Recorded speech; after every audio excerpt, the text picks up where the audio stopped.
Hey guys, welcome back to another video where we are going to build a citizen-facing app for a city government department. AgilePoint is already being used in numerous city and state government departments all over the world, and one of the first use cases which always comes up is a citizen-facing app for reporting an issue with public services or obtaining a permit. And oftentimes people ask us that what would it take to build such an application? So I decided to build a road maintenance app from end to end so that you guys can get a sense on how to approach citizen facing application. Let's look at a more detailed requirement before we start building the application itself. Here is an application overview.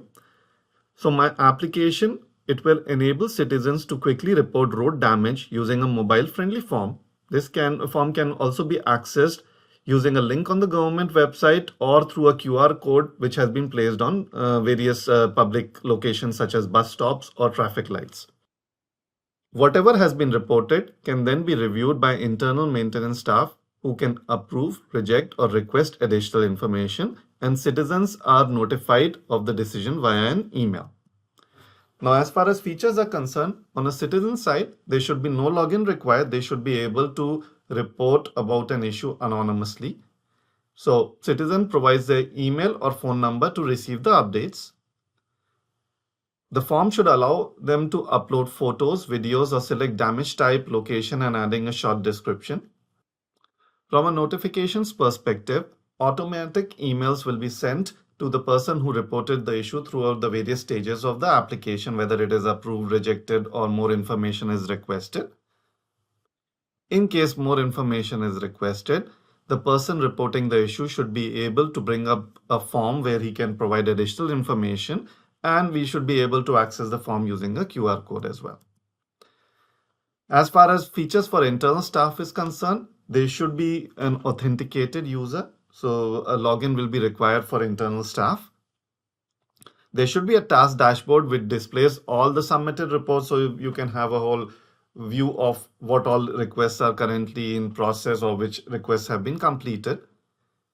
A staff member can take an action such as approve, reject, or need more information from the citizen reporter. And then there can be a bunch of reports which can be created. I'm not going to create reports in this demo today. However, we will be concentrating mainly on creating the app itself. The process model would look something like this as shown on the screen. And my form would be looking something like the one shown on the screen, shown both the web view as well as the mobile view on the screen. As far as reports and dashboards are concerned, as I said, I won't be building those today, but you can create reports and dashboards using our analytics center, the way it is shown on the screen. Now, what I'm going to do is I'm going to switch into my environment over here, where I'm going to start by creating one of my data sources. So I'm going to go to data entity module. Now what I have done is I have already created a data source in my Excel sheet right now. As you can see, there is a bunch of columns over here: request number, road location, expressway location, reporting date, requester name, email, asset type, defect type, and description. What I'm going to do is I'm going to import this file quickly into AgilePoint data entity to create a new entity. I'm going to go in and select my file over here, which is an Excel file, and I'm going to go ahead and click import. It parses the data out of that file, and as you can see, it is suggesting me various field types as well. I'm going to change a couple of field types in this particular case. I'm going to say, so report date, it's already detected it as a date. Email, I'm going to just quickly say this will be of type email because AgilePoint already supports a current field type called email. Asset type, defect type, they all look okay. For description, let's go ahead and pick it as text area. Okay, next what I'm going to do is I'm going to say the primary key field for my table would be request number. The display name would be, let's call it road maintenance. For category, I'm going to just put it in, say, customer service. I'm going to also enable maybe event logging and auditing and data tracking as well. And let's go ahead and click import entity. So my table has now been created. In fact, if you look at my Excel sheet, there was one record, so even that has been imported as well. Now, before I leave data entity, I'm going to just create a couple of sample pick list for my road location and expressway location. So I'm going to use generative AI for that. I'm going to say generate pick list with AI, 20 sample street names in San Jose. So I'm going to call it road names. Go ahead and click save. And I'm going to create one more, which will be expressway locations. And I'm going to put my prompt again, sample expressway names in Bay Area. Go ahead and click generate. Here are some of the expressway names. So I'm going to just say, this is called expressway.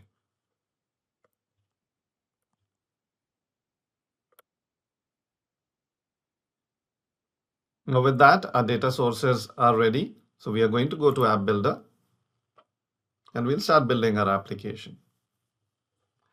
Let's go ahead and click Add App.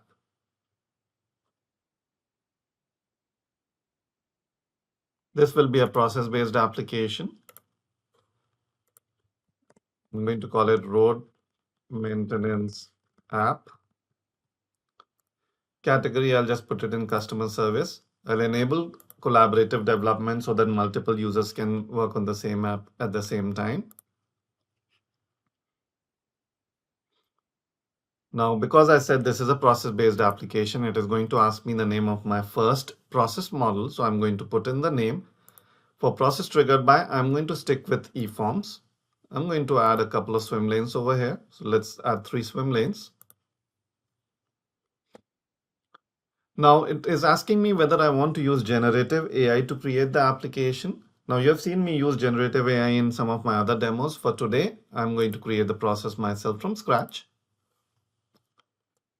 I'm going to create the form as well myself in this particular case. So let's go ahead and pick up our data source.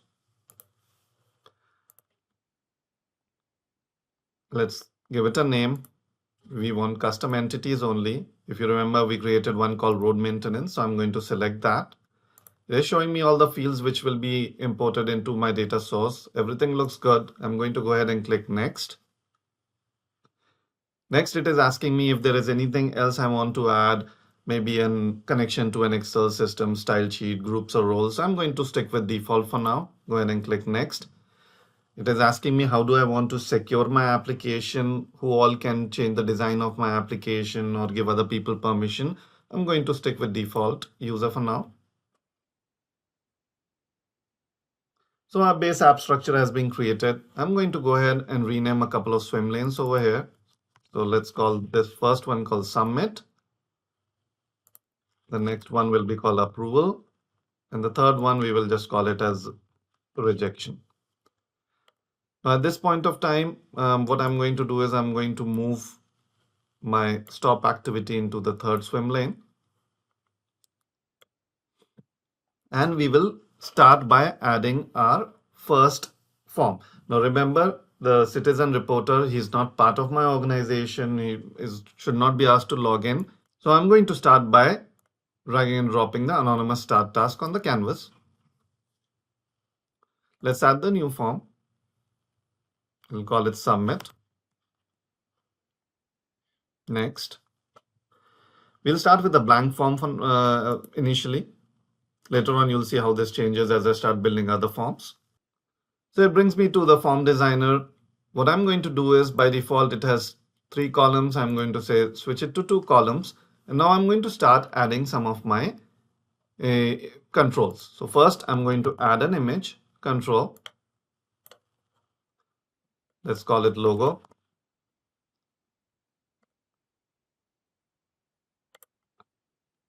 I'm going to span it across 2 columns, and I'm going to locate an image from my desktop over here, upload it, and click OK. So now I've added a banner image over here. Now next, what I'm going to do is I'm going to add a sequence number control. Remember, we have the request number. I don't want users to enter it. I want to make it more intelligent compared to the Excel sheet. So we are going to call this request number. And I'm going to give it a format as well. So prefix would be something like public work 25. There will be 6 digits. Start value will be 1, increment by 1. And as a suffix, let's just call it something. Okay. Always generate a new number. Now, I dragged and dropped the control from here, but I still want it to be saved back into my data table. So what I'm going to do is I'm going to grab the request number node from my data source and drag and top of it this control so that it is now data bound. Now you saw me drag and drop a control from here and do the data binding. I can just do it much more easily as well over here. If you see, I have some of the controls listed over here or the data elements from my data source. I can just drag and drop and it will find the closest match or the best control for me to use. So in this case, it is suggesting me to use a date control. I'm going to just give it some default values. I'll say default it to current date and it should be read only. Similarly, what I'm going to do is I'm going to add the requester name. Let's make it mandatory.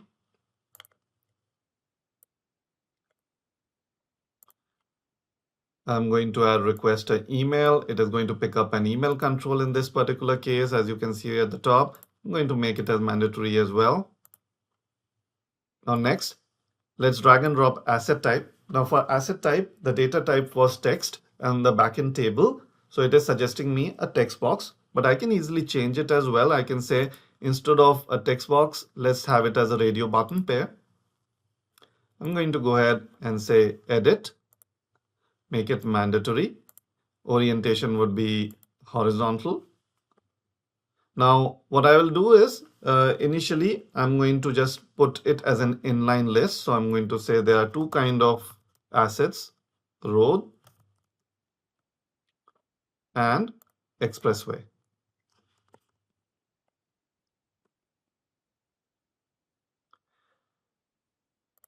So as you can see, it's a WYSIWYG form designer right now. The two asset types have been put in as well. Next, what I'm going to do is I'm going to add road location. And I'm going to also add expressway location. Now, depending on the selection which I'm making at the top, my road location or expressway location should be enabled. So I'm going to bring in a rule. I'm going to say if asset type is equal to road, then enable control road location and disable expressway location so that users are not making a mistake. Similarly, if asset type is equal to expressway,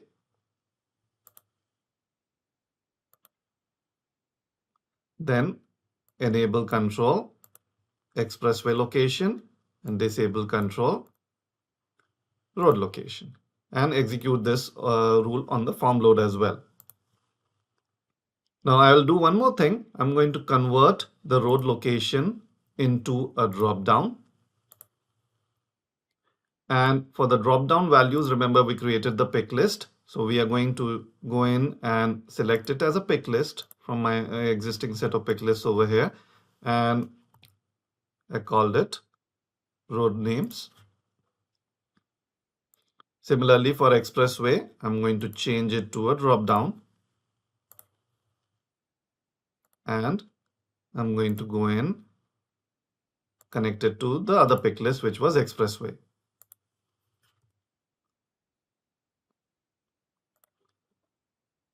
Okay, next what I'm going to do is I'm going to bring in the remaining controls. So I have a defect type over here, which I'm going to drag and drop. Now for defect type, again, I'm going to put it as radio buttons. Let's go ahead and edit it, configure, we'll make it as required. Orientation would be horizontal. This one will be inline list. I'm going to put two values. So let's say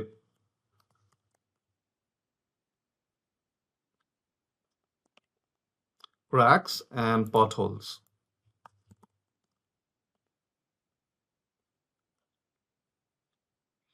And cracks would be default.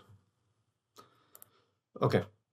Next, I'm going to bring in description. Remember that was a text area and my data source, so it is being put in as text area. I'm going to resize it, move it to 2 columns. I'm going to resize it over here as well. And last, I'm going to add a file upload control.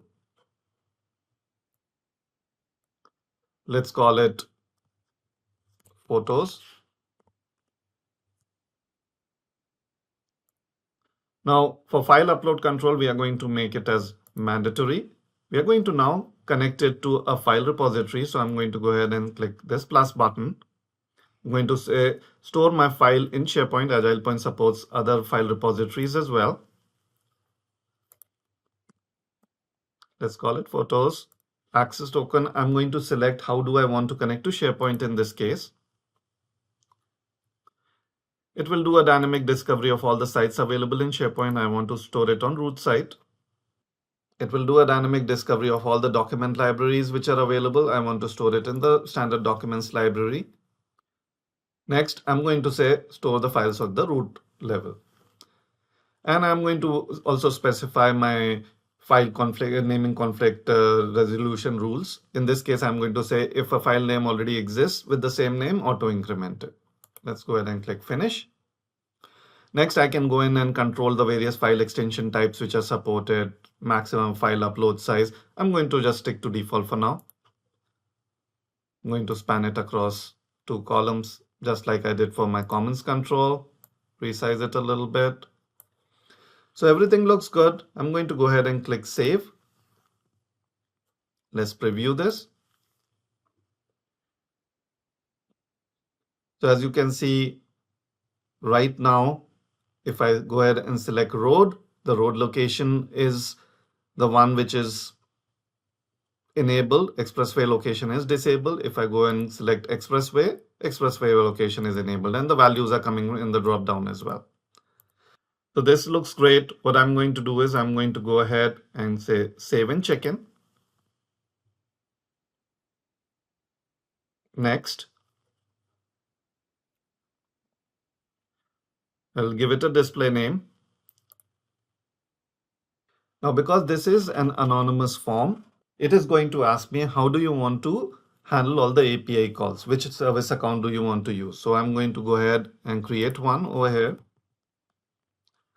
I'm going to select my access token. Right now there's nothing, so I'm going to go in and create one from scratch. So I'm going to just call it feedback, validate, and go ahead and click done. Now I can set up other rules as well, any additional URL parameters, firewall rules, IP whitelisting. I'm going to just stick to default for today. So I'm going to go ahead and click generate. I'll ignore the warning, copy and paste, and click save. Now I'm going to go into my notepad, paste the URL, go ahead and click finish.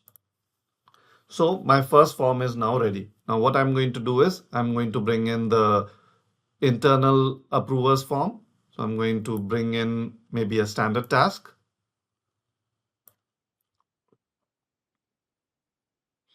Let's say add a new form. Let's call it approval. Click next. Now this time, as you can see, new option starts lighting up. I can base it off an existing form. So I did all the work on the first form. I don't want to repeat it again. I'm going to go ahead and say use the first form as my starting point. So as you can see, the entire design has been copied over for me. The first thing I'm going to do is I'm going to just go into bulk edit mode. I'm going to say mark all of them as disabled and read only. So the internal staff cannot change any of these values. And I'm going to add in an approval radio button. So let's look for radio button. Let's call it approval decision. This will be mandatory. Orientation would be horizontal. This will be inline list, and we'll add 3 options: approved,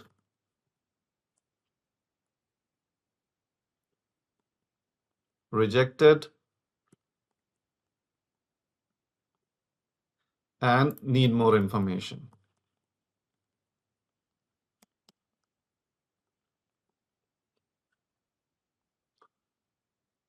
And let's go ahead and close this. I'll span it across 2 columns. And finally, I'm going to add a comments control where the approver can put in the comments and span it across 2 columns. So that's it. That's all I had to do it on this form. Now, for the sake of it, I'm going to just add one rule over here. I'm going to say if approval decision is equal to maybe rejected, then comments should be mandatory. Execute it on form load as well. Click OK. Let's test our rule. So as you can see, right now the comments are not mandatory. The moment I say rejected, it now became mandatory. So the logic is working. Also, you can see that your form is responsive. So you can see how it looks like in tablet. Both the citizen form as well as internal facing forms are responsive. So as you can see, it shows me a single column layout in the mobile view, both portrait and landscape. Okay, so let's go ahead and click save. Click next. Let's call it approval.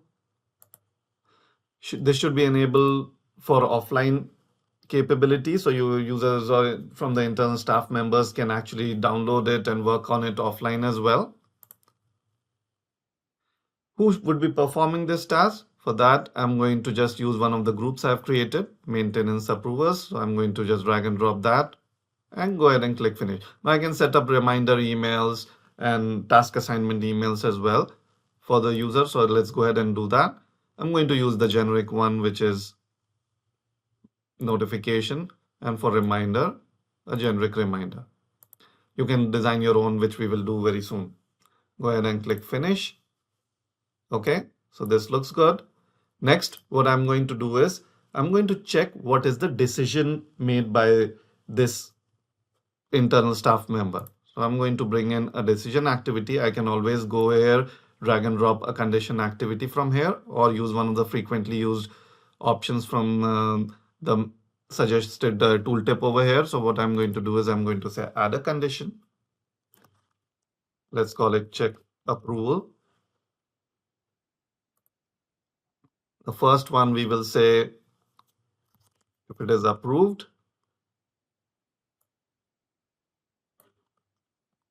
need more information, and rejected.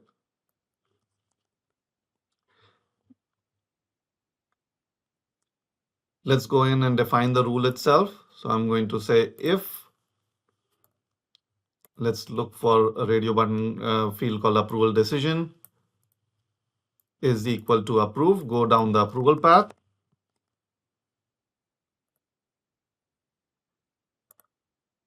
If approval decision is equal to need more information, go down the need more information path, else go to rejected.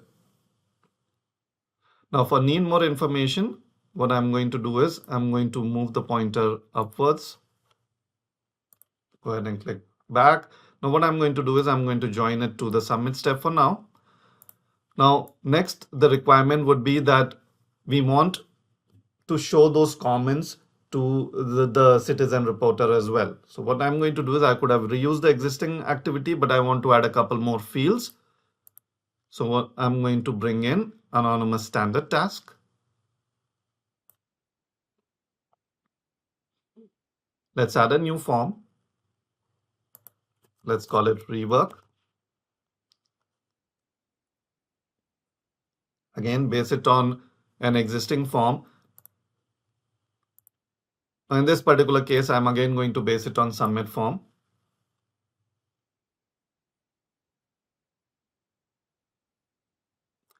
And what I'm going to do is, you see that initially I did not have the comments control in the submit form.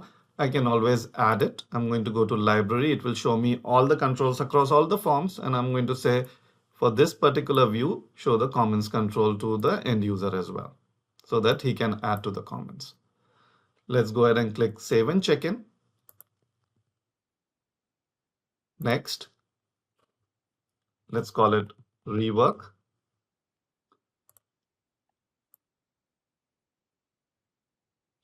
Again, we need to define the anonymous token. So I'm going to go ahead and select the existing token. I can secure it further as well. Now, because this is a task which is being sent back to the person who reported it, there are ways I can protect it. I can go in for multi-factor authentication so that only the person who reported it can access the form. So I'm going to go in and do that. And for the person who will receive this email, I'm going to use it from the data source. Click Generate. Copy the URL. I'm again going to paste it in my notepad. This is the task URL at this point of time. Go ahead and click Save. Next, I'm going to add an email.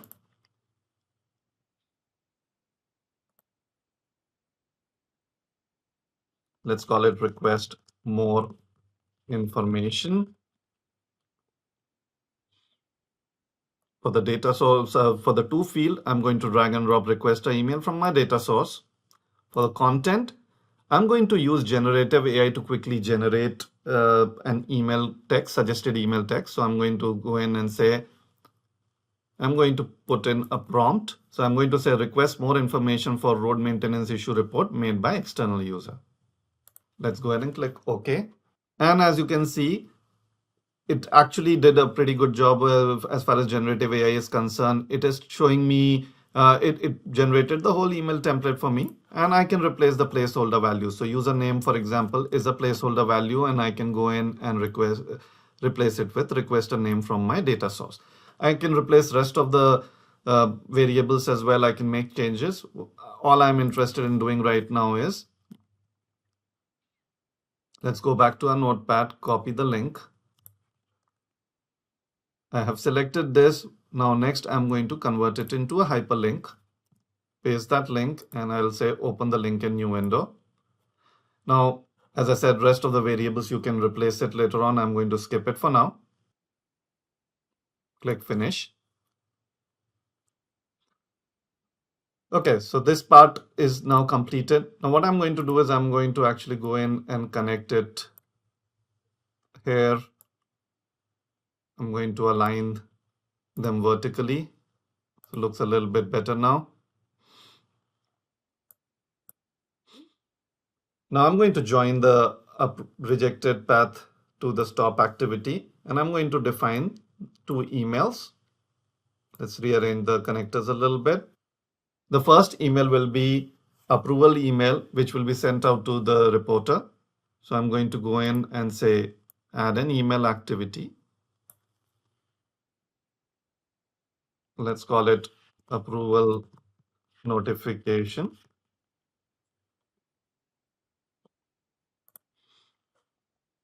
I'll define a new email.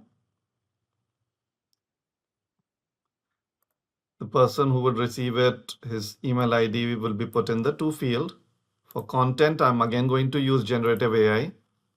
I'll copy and paste a prompt over here.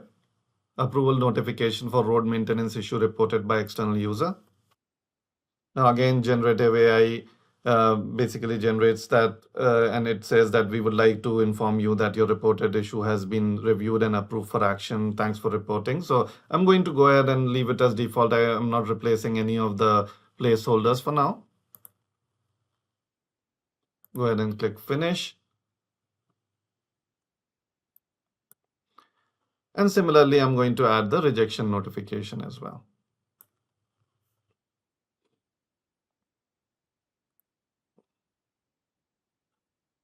Let's add a new email template called rejection notification. Again, I'm going to go in and get the requester's email in the to field. For content, I'm going to use generative AI. This time I will put in rejection notification in my prompt. Click OK. It generates the email for me. We regret to inform you your reported request maintenance has been reviewed and rejected. I can put in the comments as well. I'm going to go ahead and click finish. Looks good. Okay, so now my process model is all ready. I'm just rearranging some of the connectors. Everything looks good. Let's go ahead and click save. Validate.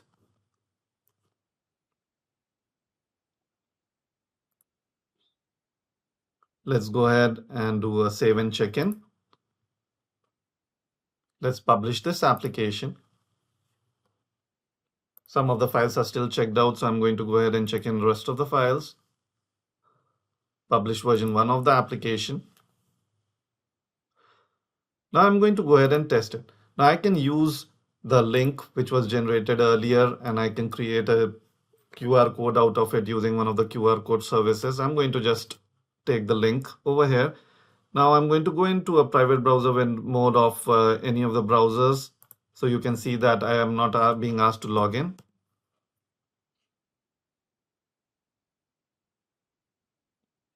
Right, as you can see, the request number has been generated.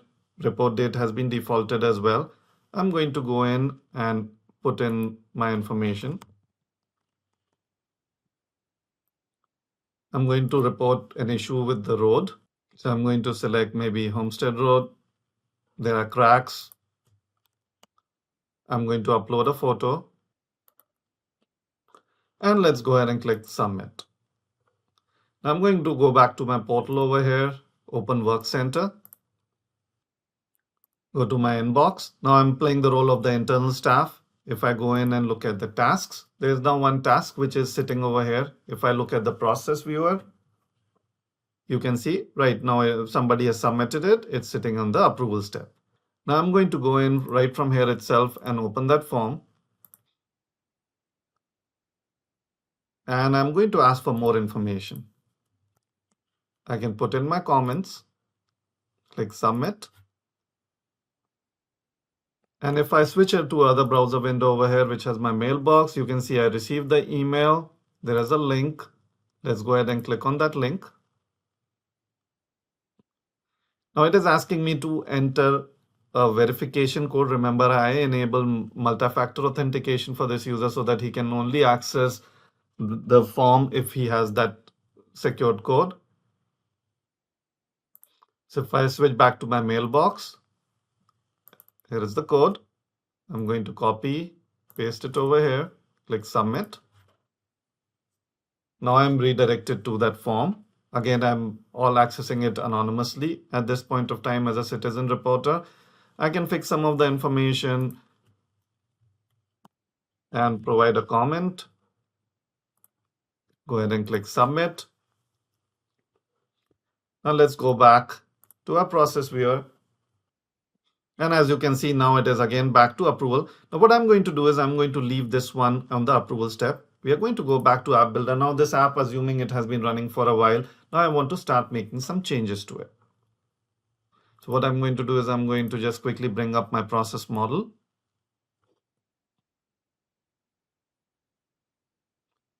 And maybe the requirement is that bring in a department head to approve it as well, other than the first level approval.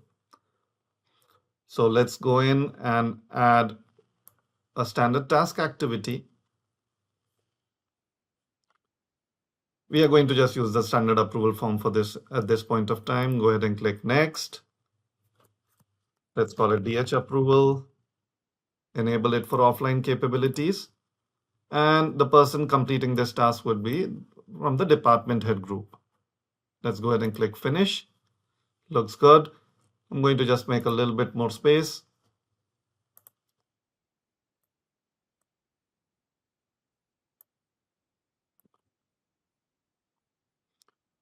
Next, we have to still check for department head approval. So I'm going to add a condition activity. Let's call it check approval. And there will be only two paths, approved and rejected.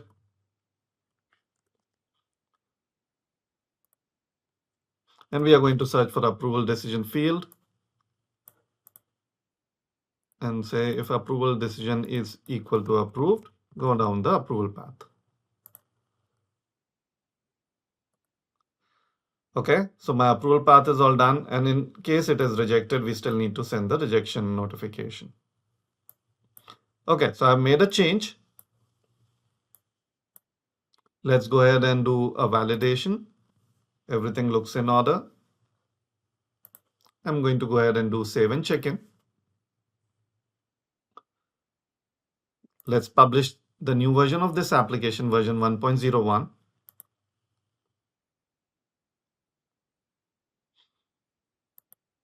So at this point of time, if I go in and launch a new request, you will see that it will pick up the new logic automatically. So if I go in and say, my name is John Smith, I'm going to report a damage to expressway. There's a crack, and upload an image of the crack and go ahead and click submit. If I go back to my Agile Point portal, Work Center, refresh it, you'll see there is now a second instance running. And if I bring up the process viewer for that second instance, you can see that the new logic has already picked up. But what about my previous one? It doesn't have the new logic picked up yet. And maybe for all the running instances, I want to make sure that that logic is applied. So I can always go back, go to manage. Now with other products, you cannot do that easily. You have to reach a particular step in the workflow, and then only you can migrate to a new version of the application with Agile Point. No matter where you are in the workflow, you can always go in over here in the admin console, manage center. I'm going to select the road maintenance app. I'll say show me all the instances. Click apply. So I have two instances running, one on version 1, one on version 1.01. I'm going to drill down into this one. I can see the entire audit trail. What I'm going to do, however, is I'm going to first suspend it so that nobody is making any changes while I'm doing all the migration. And the click of migrate button, I can select which version I want to migrate to. So I'm going to say version 1.01. And it shows me a couple of steps have been added. So it detects all the changes. I can see it both visually as well as textual mapping. So you can see all the mappings one by one. Now I'm happy with this. I'm going to go ahead and click migrate. Now, if there were hundreds of these instances running, I can always save it as an instruction file and apply it in bulk later on. I'm going to go in and just migrate this one first. And let's go ahead and resume it. Now, if I go back to this one, if you remember, it didn't have the department head approval. Let's go ahead and refresh it. As you can see, now the new logic has been applied to the older running instances as well. As you can see, it is very easy and flexible to create powerful citizen-facing application for various government departments just via drag and drop. Thanks a lot for your time.